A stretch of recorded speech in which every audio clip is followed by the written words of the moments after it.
Hello everyone, Candace-Marie Mitcham here from Berkshire, Hathaway, HomeServices, Silverhawk, Realty, East Idaho, and you are joining me for the Service Provider Showcase.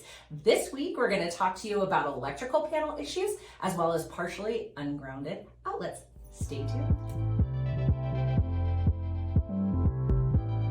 Thank you so much for tuning in this week, and as always, I have with me Bresears of Win Home Inspection, and we are going to continue our series talking about commonly found items on a home inspection. Now, whether that's new construction, existing construction, we want to let you know what we'll come up with when Roy or another provider goes out to take a look at your home, and what are the things that should be alarming and what are kind of normal, and you just need to understand the details. So continuing on with that story, let's dig into electrical panel issues. What do you typically see? Sure. Electrical panels, so if you look at a system or a home as a whole and the major systems that can create safety issues as well as could potentially be expensive to repair, the electrical system is certainly right up there at the top. And so understanding what you're getting into when you're buying a used home and even a new home as it relates to the amps of the system, where the electrical panels are, the kind of wiring, the safety features that homes have or should have. Those are all things we look at. And so let's talk about specifically electrical panels. Okay. And then we'll talk about what's called ungrounded or partially ungrounded systems. Okay. Sound good? Yeah, that sounds great. Okay. So with any home, you're going to have an electrical panel. You have a meter that comes in either underground. A lot of newer homes have underground. A lot of older homes have systems that come in off the power pole.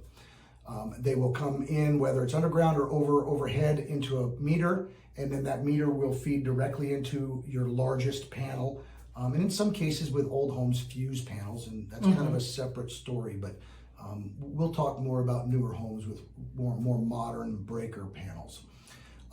So the power will leave the meter and go into a major breaker panel. We call it the main service panel. And in some homes, you will have a sub panel somewhere else in the home. Sometimes a sub panel is right next to the main panel, but generally not. And then from there, the power gets distributed past generally what's called your main service breaker. So that'll be your 200 amp or your 100 amp breaker. And then it gets distributed down into the other smaller breakers that feed they're called branch circuits. So it goes out to, let's say, kitchen outlet branch circuit, living room branch circuit.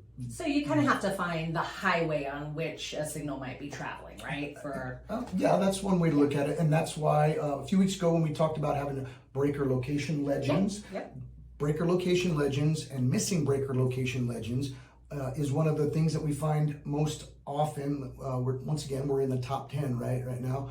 And so that's probably one of those that's super easy to fix that we find in a lot of panels. Right. It's just a very simple fix. So what is a breaker location legend, Candace?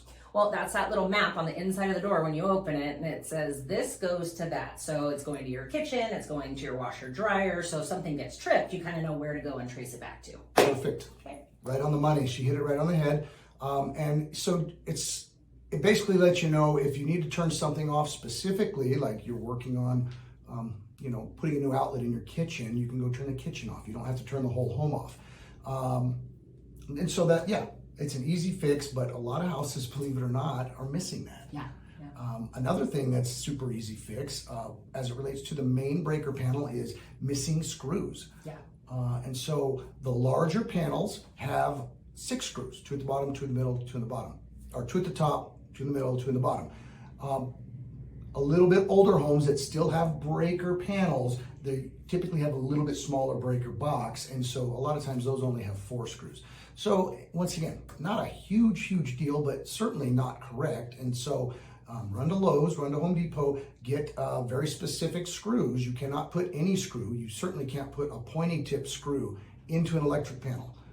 Not wise. Not wise, right? We don't want to be poking the tip of the screw into a live wire, and you're going to get excited real quick, right? Yeah. We don't want that. So go to Lowe's, go to the electric department, and ask them specifically for the breaker panel screw cover screws. Right. Okay. I know one of the things that I've seen pop up too is, and this has, in my experience, been older homes, there'll be kind of debris in the box. So somebody's doing some work in the garage, they're like, oh, I'm going to put a couple of these screws here, or a washer, or a nut, or whatever, right? Because it's an easy little shelf. And then that'll get called out on an inspection too, because obviously it's not prudent to be storing things. Correct. Correct. Yep. She's absolutely right.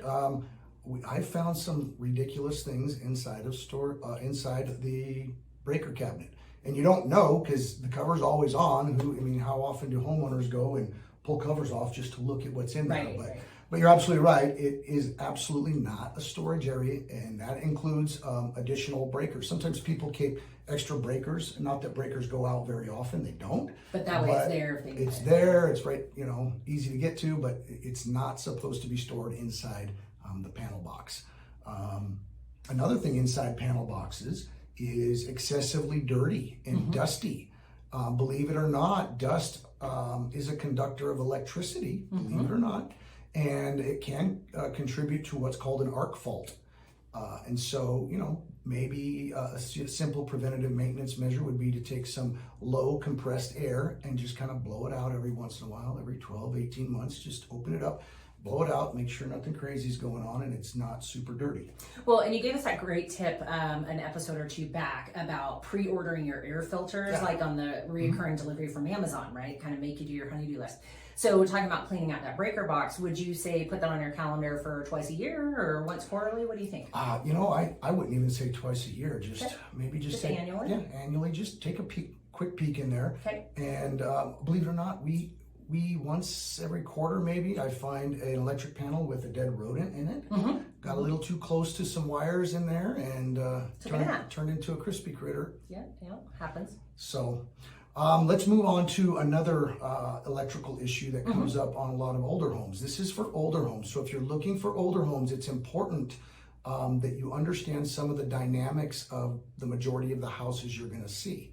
Okay, one of them is electrical outlets throughout the house. It may have all three prongs, right, like a newer outlet, but it's not grounded. And I'm sure you've seen that many times. Right. And a lot of that comes down, and I know we've talked about this before, but for anybody new that's joining us, that's where context comes in, because you have to understand that while that may not be the way that homes are built now, that may not be a condition that you find in a brand new home, it doesn't necessarily mean that it was wrong at the time that that home was built, but there's recommendations to bring it up to what would be expected at current time. Yes, right? perfect. And always not having a ground is not a good thing to have. You sound like you've listened to me a few times. I do. You're a smart guy. That's why you're here. Anyway, continue. She's absolutely right. So, once again, keeping it in context, if you're in a certain price range, that means for the most part, you're going to be looking at very similar homes, very similar build styles, construction methodology, age, neighborhoods, etc. And so to think that you're going to get some, newer type infrastructure in a home that's 80 years old is usually not the case. Yeah. And so what happens is you put an offer in on a house, we go check it out, we find out that the home, maybe it was built in the early 50s, it has the vast majority of the outlets in the home, even though they are the three-prong style outlets, they're not grounded. So there's actually only two wires coming to that actual outlet. A black and a white, a hot and a neutral. It wasn't until the early 60s, 62, 63, that grounded outlets and wiring cables were mandated in our country. And so anything prior to that, you're going to run into, what we call ungrounded outlets. Yeah. Ungrounded outlets, by and of themselves, are not inherently dangerous. Right. Okay? What gets dangerous is when you have the cabling, the actual cables that house the copper wires, they start becoming brittle. And if that sheathing, it's called the sheathing, comes off and you have exposed metal wires, that's when it's starting to get dangerous. Yes. But we don't see that with 40s and 50s and above homes generally. You have what's called two-wire NM, non-metallic cable, and it's not rubber sheathed or plastic sheathed like the current style called Romex is, but it's a very heavy-duty cloth type sheathing. And generally, I very, very rarely find the old 2-wire NM that the sheathing is totally falling apart. Right. You just don't see it. We see that kind of thing on what's called knob and tube houses. Well, and I would imagine that one of your services that you offer is the infrared. And I would imagine that that picks up a number of things. I know we've talked before that that can help identify if your insulation has slipped or is non-existent, something like that. But if you have wiring that's starting to heat up, I would imagine it can pick up some of that too before you have a bigger problem. Yep, that's absolutely true. We got 3 main things that we recommend for the infrared scan, the thermal imaging. One of it is moisture intrusion or water penetration, wherever. One is the insulation, like you were talking about, making sure your insulation levels are adequate. And then the third one is electrical hotspots. Yeah. And so doing a good thermal image scan of all interior surfaces, and of course the face of your electrical panels will let us know if there's something going on that the naked eye can't tell us. Right. Get an electrician out there and just do a deeper dive. Yes, absolutely. And that's just it. As home inspectors, we know a lot about a lot of things, but there comes a point where it doesn't really matter how much more I tell you about it. We need to get a professional in there to take that evaluation to the next level and actually make a recommendation or a repair. Right.